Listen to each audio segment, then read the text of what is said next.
Hello everyone, welcome to Biobloom with Shelja. आज हम class 11th chapter 8 cell the unit of life की NCERT समझेंगे। तो जल्दी से देखते हैं इसमें कौन से टॉपिक्स कवर करने हैं। सबसे पहले आता है कि सेल है क्या। उसके बाद सेल थ्योरी के बारे में समझेंगे। फिर एक सेल का ओवरव्यू लेंगे। उसके बाद प्रोकैरियोटिक सेल्स और यूकैरियोटिक सेल्स। तो इस वीडियो में हम सिर्फ प्रोकैरियोटिक सेल्स तक ही पढ़ेंगे। यूकैरियोटिक सेल्स हम नेक्स्ट वीडियो में समझेंगे। तो स्टार्ट करते हैं। हम जब अपने आसपास देखते हैं तो हमें बहुत सारी लिविंग और नॉन लिविंग चीज़ें देखने को मिलती हैं। अब क्वेश्चन ये अराइज होता है माइंड में कि ऐसी कौन सी चीज़ है, ऐसी क्या चीज़ है कि जो एक ऑर्गेनिज्म को लिविंग बनाती है। तो उसका आंसर ये है कि एक सेल का प्रेजेंट होना उस ऑर्गेनिज्म को लिविंग बनाता है।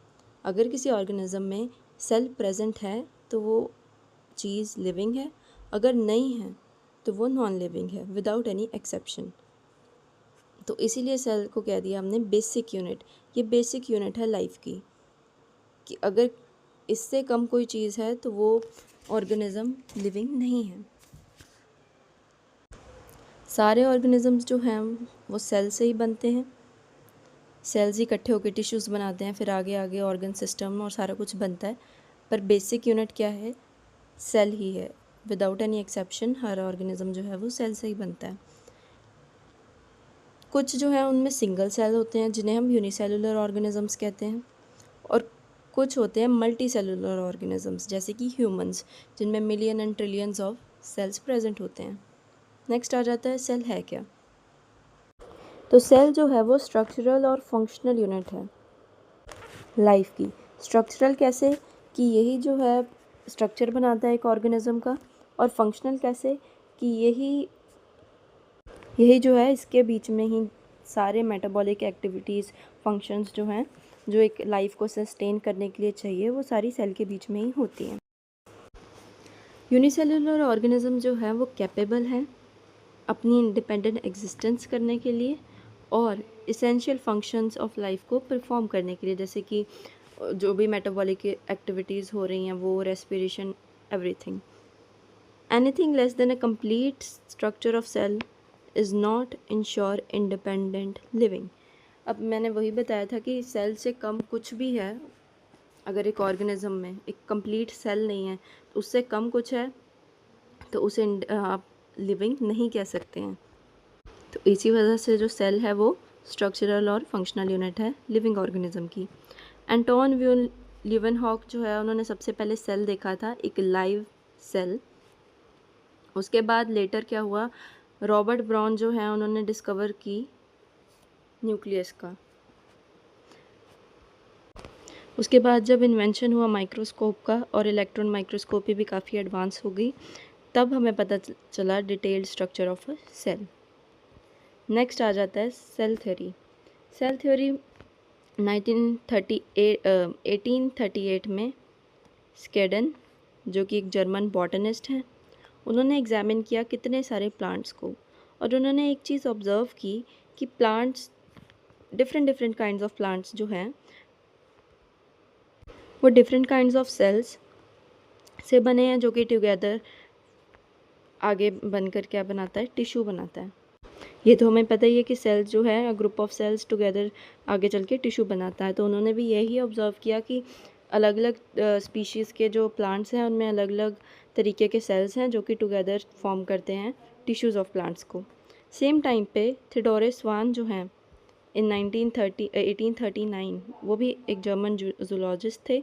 उन्होंने स्टडी किया different types of animal cells. उन्होंने ये फाइंड किया अपने रिपोर्ट के दौरान कि एक थिन आउटर लेयर है एनिमल सेल के अराउंड, जिसको कि हम अब प्लाज्मा मेम्ब्रेन कह रहे हैं और सेल मेम्ब्रेन कह रहे हैं। तो उन्होंने ये फाइंड आउट किया। ये ऑल्सो कंक्लूडेड कि सेल वॉल की प्रेजेंस एक यूनिक करेक्टर है प्लांट सेल्स के लिए। तो जब उन्होंने एनिमल सेल्स की स्टडी की, उन्होंने देखा कि सेल को एक सराउंड कर रही है एक मेम्ब्रेन, जिसका नाम किया प्लाज्मा मेम्ब्रेन है। तो उन्होंने प्लांट्स के ऊपर भी रिसर्च करनी शुरू की कि मैं देखूं कि प्लांट सेल में भी ये चीज़ प्रेजेंट है कि नहीं। तो रिसर्च करते दौरान उन्हें ये पता चला कि प्लांट सेल में तो एक और स्पेशल यूनिक करेक्टर है कि उनका जो सेल है उसमें उसकी आउटर कवरिंग में सेल वॉल भी प्रेजेंट है, जो कि एनिमल्स में प्रेजेंट नहीं होती है। तो उन्होंने ये बताया कि सेल वॉल जो है वो एक यूनिक करेक्टर है प्लांट सेल्स का, यानी कि जो सेल वॉल है वो एनिमल्स में प्रेजेंट नहीं होती, एनिमल सेल में प्रेजेंट नहीं होती है। इसी बेसिस पे स्वान ने एक हाइपोथेसिस प्रपोज की कि bodies of animal and plants जो हैं वो सेल से बनी हुई हैं, सेल्स और सेल्स के प्रोडक्ट से बनी हुई हैं। ये सिर्फ एक हाइपोथेसिस थी, ये एक थ्योरी नहीं थी, यानी कि सिर्फ ये कह दिया था, इसका कोई प्रूफ उन्होंने अभी तक दिया नहीं था। उसके बाद स्लेडन और स्वान ने टुगेदर एक सेल थ्योरी फॉर्म की, जिसमें ये तो नहीं बताया था कि न्यू सेल्स बनते कैसे हैं, जो कि बाद में रुडोल्फ विर्चो ने बताया। तो सबसे पहले देखते हैं सेल थ्योरी में उन्होंने बताया कि उन्होंने ये कहा कि all organisms are composed of cells and products of cells. दोनों ने एक थ्योरी दी कि जो नए ऑर्गेनिजम्स हैं वो सेल्स और उनके प्रोडक्ट से ही आगे चल के बनते हैं, पर वो ये नहीं बता पाए कि नए सेल्स बनते कैसे हैं, जो कि बाद में 1855 में रुडोल्फ विर्चो ने बताई। उन्होंने बताया कि सेल्स डिवाइड करते हैं एंड न्यू सेल्स फॉर्म होते हैं, यानी कि ओमनी सेलुला ई सेलुला कि जो सेल्स हैं वो अराइज करते हैं फ्रॉम प्री एग्जिस्टिंग सेल्स, पुराने सेल्स ही डिवाइड करके नए सेल्स बनाते हैं। इसी तरीके से उन्होंने जो है जो थ्योरी थी या हाइपोथेसिस जो स्लेडन और स्वान ने दी थी उसको रीशेप किया और मॉडिफाई की। उसके बाद आ जाता है सेल का ओवरव्यू। आपने पहले देखा ऑब्जर्व किया है अनियन पील और human cheek cell under the microscope. तो अगर उसके बारे में देखें तो जो अनियन सेल है वो एक टिपिकल प्लांट सेल है, उसमें डिस्टिंक्ट सेल वॉल है क्योंकि उसकी आउटर बाउंड्री जो है वो just within the cell membrane है, यानी कि सेल मेम्ब्रेन के अंदर ही आउटर बाउंड्री है। और उसके बाद पहले अगर अंदर से बाहर चले तो सेल मेम्ब्रेन आती है, फिर सेल वॉल आती है, और अगर बाहर से अंदर आना हो सेल के तो सेल वॉल पहले आती है, उसके अंदर सेल मेम्ब्रेन प्रेजेंट होती है। वहीं हम ह्यूमन चीक सेल देखें, उसका जो आउटर मेम्ब्रेन है वो एक डीलिमिटिंग स्ट्रक्चर है सेल का। Inside each cell dense membrane bound structure मिलेगा जिसको कहते हैं न्यूक्लियस, यानी कि हर सेल के अंदर न्यूक्लियस प्रेजेंट है। इस न्यूक्लियस के अंदर होते हैं क्रोमोसोम्स। क्रोमोसोम्स आपको पता ही है, वो हमारा जेनेटिक मटेरियल स्टोर करते हैं, जिसके अंदर हमारा डीएनए होता है जो कि हमारा जेनेटिक मटेरियल है। सेल्स जो हैं जिनमें मेम्ब्रेन बाउंड न्यूक्लियाई होता है, यानी कि न्यूक्लियस के ऊपर न्यूक्लियर मेम्ब्रेन होती है, उन्हें कहते हैं यूकैरियोटिक। वेयर एज जिनमें मेम्ब्रेन बाउंड न्यूक्लियस प्रेजेंट नहीं होता उनमें कहते हैं प्रोकैरियोटिक। जिनमें तो जेनेटिक मटेरियल जो है उनका एक प्रॉपर न्यूक्लियस है जिसके ऊपर न्यूक्लियर मेम्ब्रेन है, तो वो तो हो गया प्रोकैरियोटिक का। पर जिसका जेनेटिक मटेरियल नेक्ड ही पड़ा है सेल के अंदर तो वो हो गया प्रोकैरियोटिक्स। दोनों ही यूकैरियोटिक और प्रोकैरियोटिक के बीच में एक सेमी फ्लूइड मैट्रिक्स होती है जिसे हम कहते हैं साइटोप्लाज्म। तो साइटोप्लाज्म में ऐसा एक सेल बना दे तो ये अंदर वाला पार्ट सारा साइटोप्लाज्म ही है। सेमी फ्लूइड क्यों कहा इसे, क्योंकि इसके अंदर और भी बहुत चीज़ें, इसके अंदर ही आपका न्यूक्लियस पड़ा होगा, इसके अंदर ही और भी जो सेल ऑर्गेनेलीज हैं, राइबोसोम हैं या एंडोप्लाज्मिक रेक्टिकुलम है यूकैरियोटिक सेल्स में, वो सारे इसके बीच में ही हैं, इसलिए ये सेमी फ्लूइड मैट्रिक्स है जो ऑक्यूपाई करती है एक अच्छा खासा वॉल्यूम ऑफ द सेल।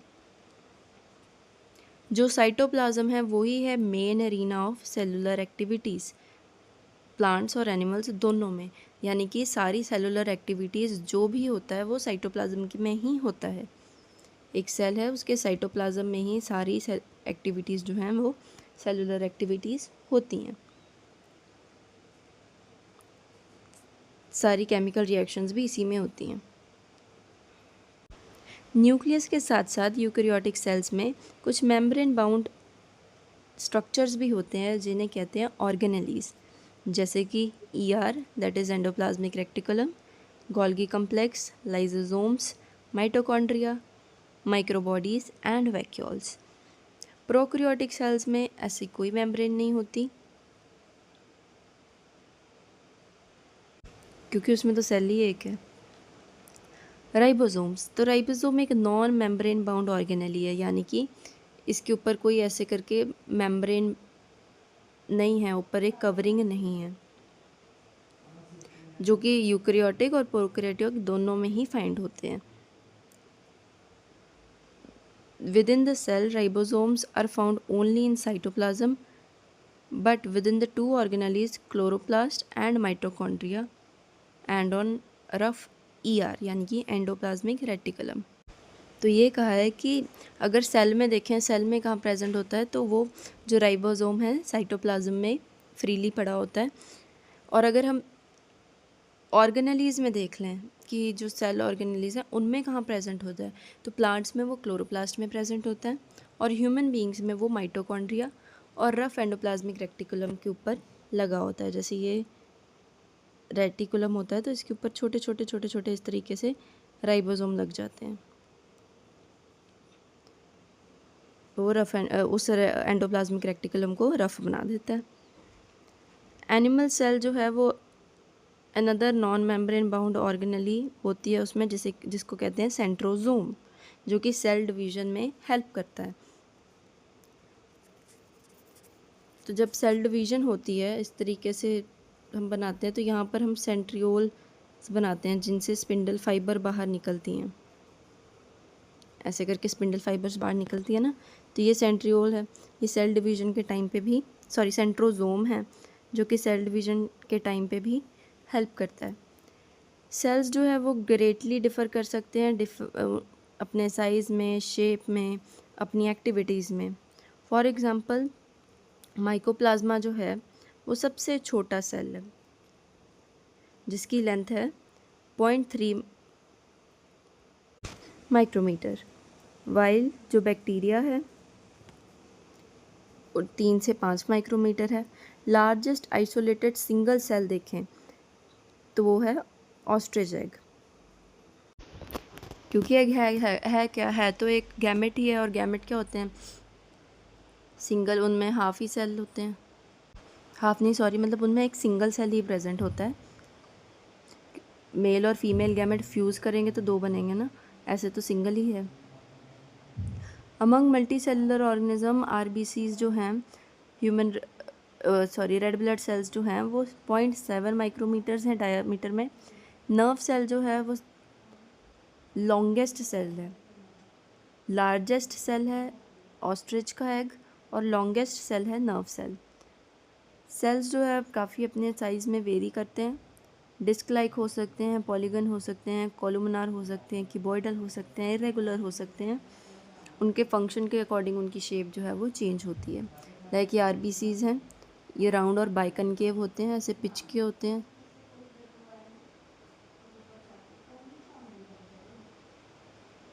रफली कुछ देखो तो ऐसी शेप होती है, मतलब उनमें एक यहाँ पे शेप बनी हुई है, तो ऐसी शेप होती है। वाइट ब्लड सेल्स जो हैं इनका काम होता है फेगोसाइटोसिस करना,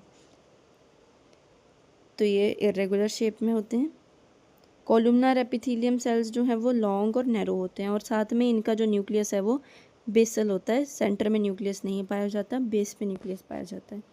वहीं नर्व सेल्स जो है इसने सारी की सारी इंफॉर्मेशन वगैरह ट्रांसफ़र करनी होती है सब कुछ, तो ये लंबा है और इस तरीके से फैला हुआ है, ब्रांच्ड है। ट्रैकीड्स जो हैं ये लॉन्गेटेड होते हैं। मीज़ोफिल सेल्स जो होते हैं ये राउंड और ओवल सेल्स होते हैं।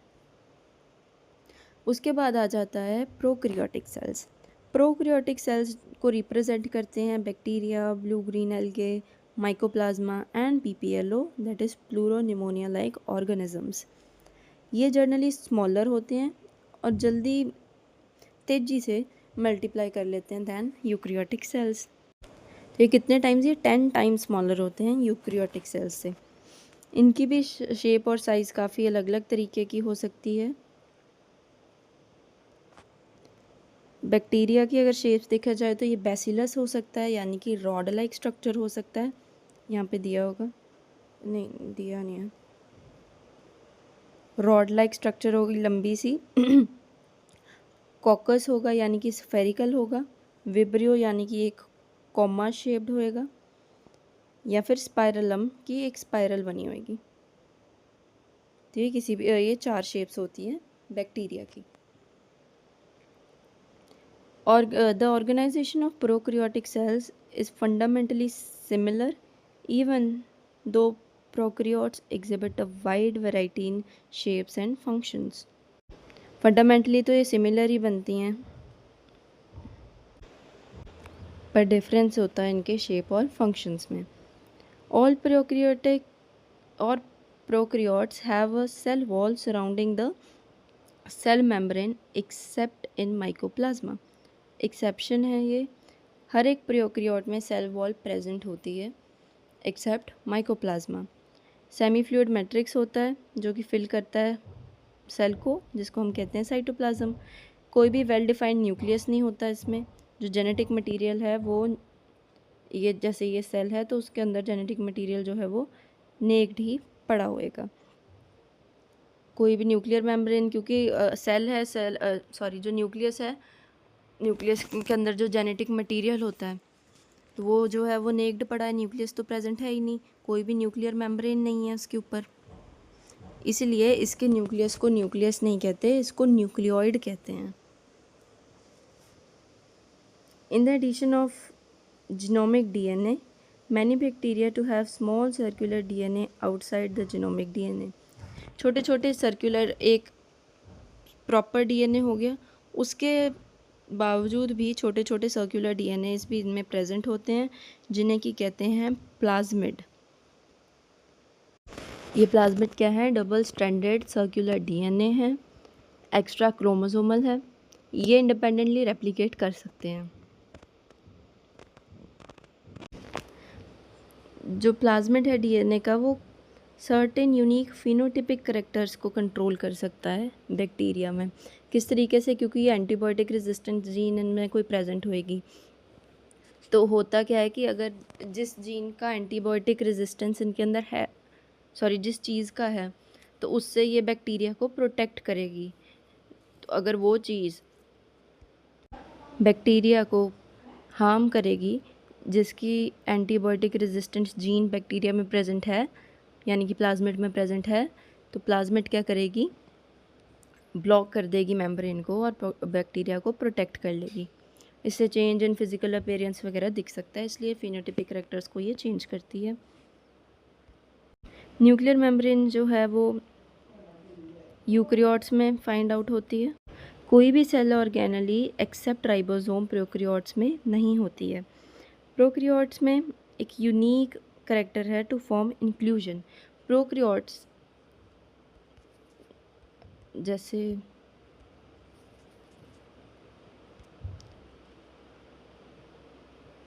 ये है सेल वॉल,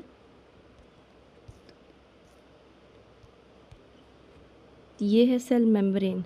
तो सेल मेम्ब्रेन क्या कर लेती है? अपने अंदर कुछ इनफोल्डिंग्स बना लेती है, जैसे ये बन गई, एक लंबा ऐसे का बन गया,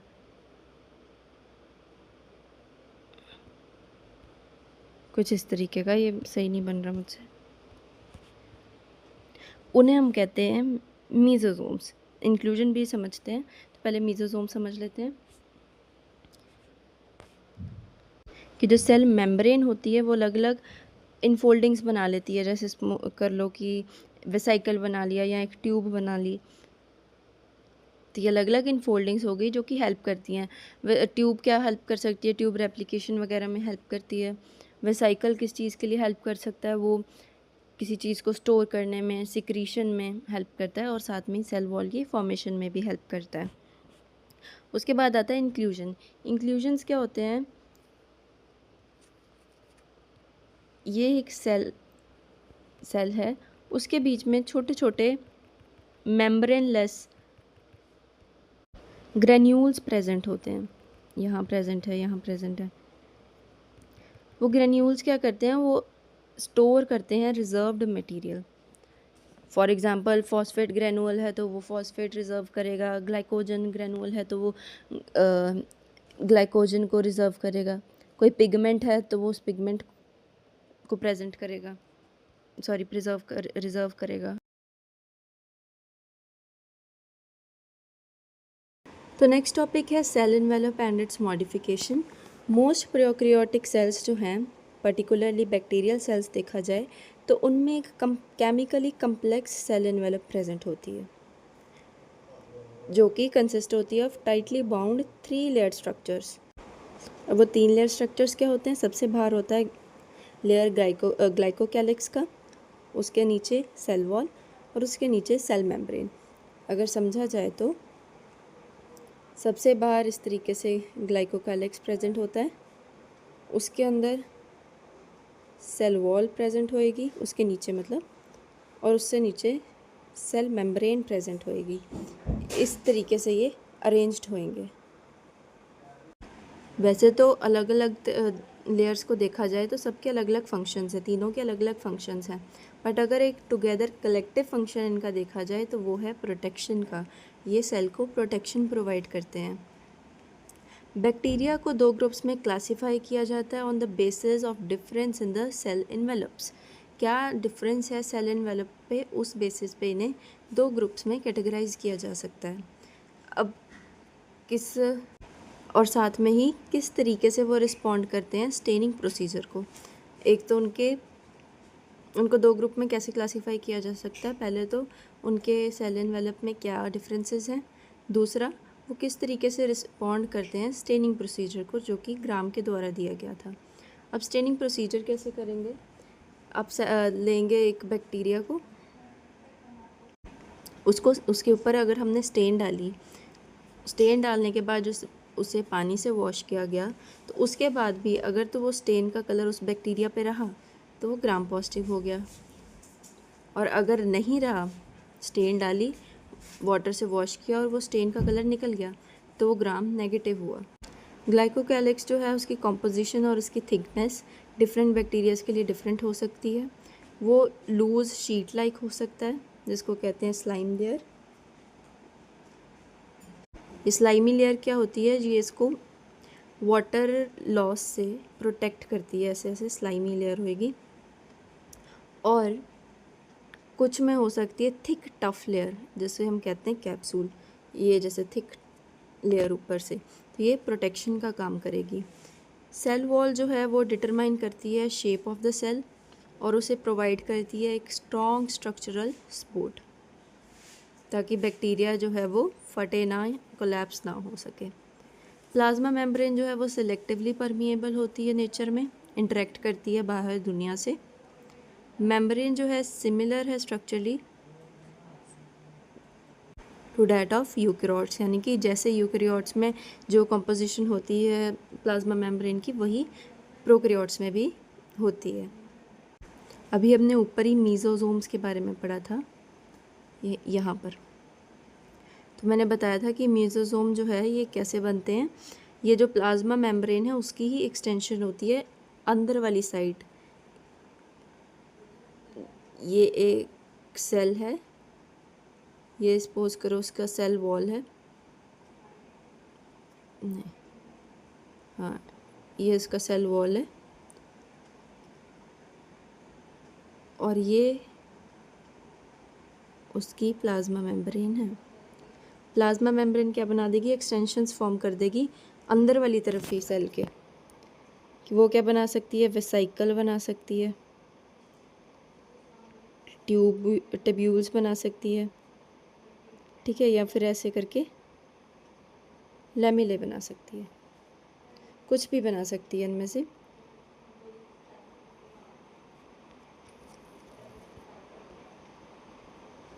वेसाइकल हो जाएगा इस तरीके का, ट्यूब्यूल्स हो जाएगा लंबा, और लैमिले हो जाएगा कुछ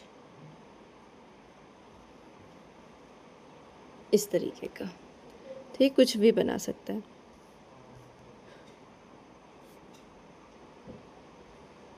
दे help in the cell wall formation. अब ये क्या करता है? सेल वॉल की फॉर्मेशन में हेल्प करता है। कौन?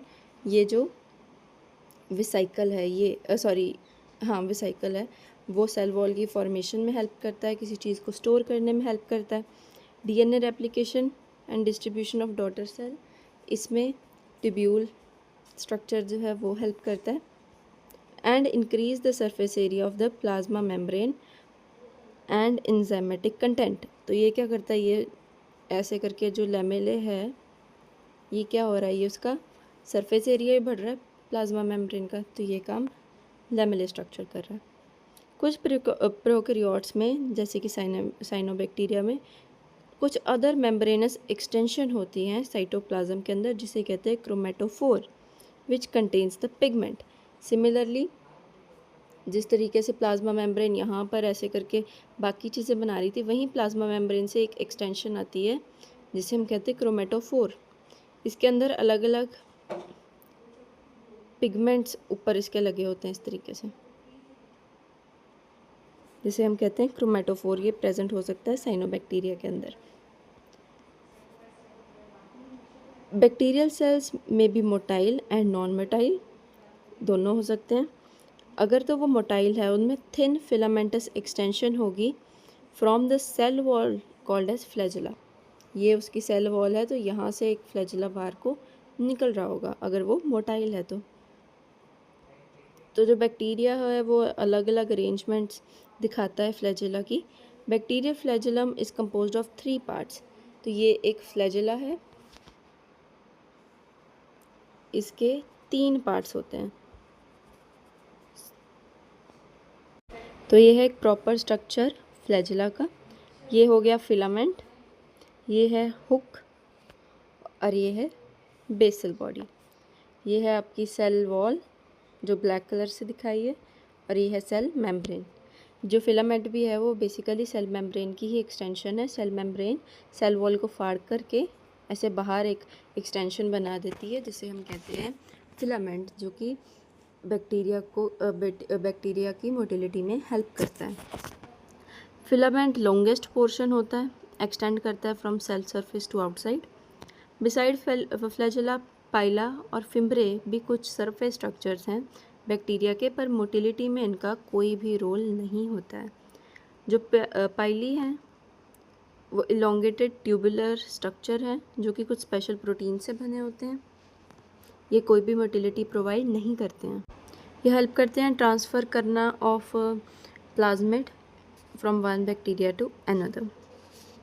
फिम्ब्रे जो हैं ये स्मॉल ब्रिस्टल लाइक स्ट्रक्चर है, सेल वॉल पे इस तरीके से लगे होंगे ब्रिस्टल लाइक स्ट्रक्चर्स। कुछ बैक्टीरिया में they are known to help to attach the bacteria to rocks in streams and also to the host tissue. अभी इस तरीके से करके लगे हुए हैं, तो ये हेल्प करते हैं कि ये जाकर बैक्टीरिया जाकर होस्ट पे या फिर किसी रॉक पे या जिस भी चीज़ पर उसने अपने आप को चिपकाना है वो चिपकाने में, अटैच करने में हेल्प करता है।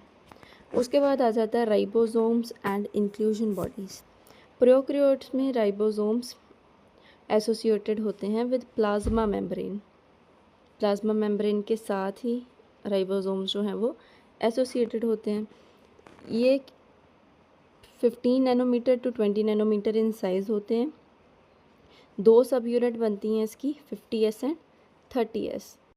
एज वी नो कि प्रोकैरियोट्स में 70S राइबोसोम्स होते हैं। राइबोसोम्स 2 टाइप्स के होते हैं, 70S और 80S। तो जो प्रोकैरियोट्स होते हैं उसमें 80S होते हैं, 70S होते हैं। वही जो 70S है वो फर्दर डिवाइड करते हैं आगे 50S में और 30S में।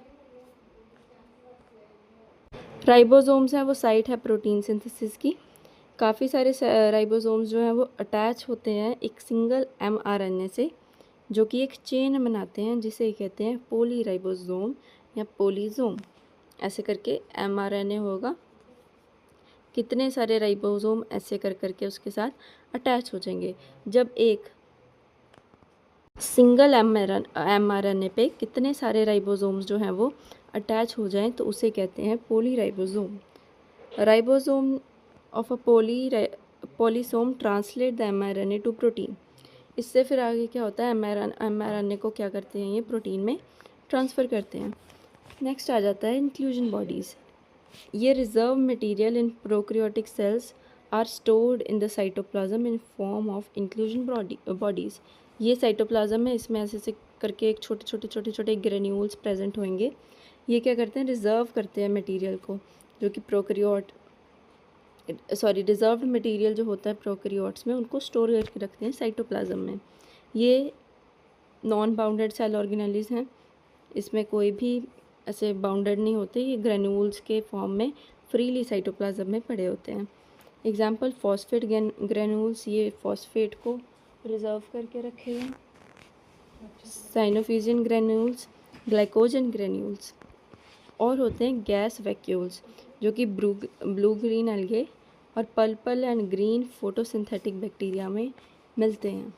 और ये करता क्या है, सेल को बायंसी प्रोवाइड करता है, यानी कि सेल को तैरने में, स्विम करने में हेल्प करता है। तो नेक्स्ट जो है यूकैरियोटिक सेल्स, ये हम नेक्स्ट लेक्चर में पढ़ेंगे। तो इस लेक्चर में हमने कवर किया सेल क्या है, सेल थ्योरी क्या है, ओवरव्यू लिया सेल का, और प्रोकैरियोटिक सेल्स के बारे में पढ़ा। If you like this video, thank you so much for watching. Like and subscribe to BioBloom with Shelza.